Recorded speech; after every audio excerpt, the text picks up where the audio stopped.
Des bouquets de fleurs, des bougies et quelques mots pour rendre hommage à Mathis.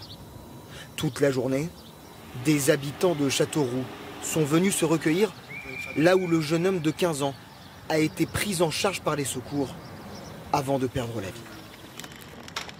On pense tous à Mathis. On est des parents, donc on est un peu en colère aussi que nos enfants subissent de la violence gratuite. On est sous le choc, c'est clair. Comment on peut imaginer ce genre de drame? Je me dis que ça aurait pu être un de mes enfants, à la place de l'enfant, 15 ans.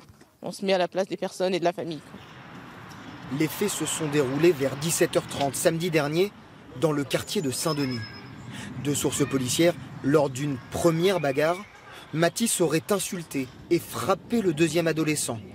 Ce dernier serait alors rentré chez lui se munir d'un couteau avant de revenir l'utiliser à plusieurs reprises contre Mathis. Cet habitant assure avoir assisté à la scène. Il nous raconte être immédiatement allé à son secours.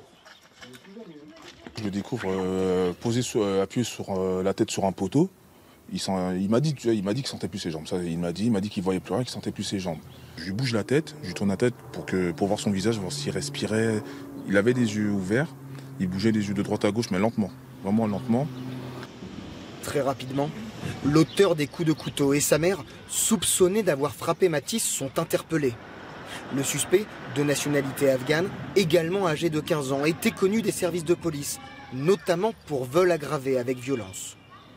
Interrogé cet après-midi, le père de Mathis redoute une instrumentalisation de la mort de son fils et appelle au calme. Personne ne sait ce qui s'est passé, j'entends de tout et de rien, donc croyez pas tout ce qui se dit partout. Attendez la fin de l'enquête. On va faire les choses en mémoire de notre fils, qui était un vrai gentil, donc on va rester dans la gentillesse, et puis pas partir dans la haine ni la violence de quoi que ce soit. Le suspect et sa mère, toujours présumés innocents, sont présentés en ce moment même à un juge d'instruction. Le parquet de Bourges a requis le placement en détention de l'adolescent.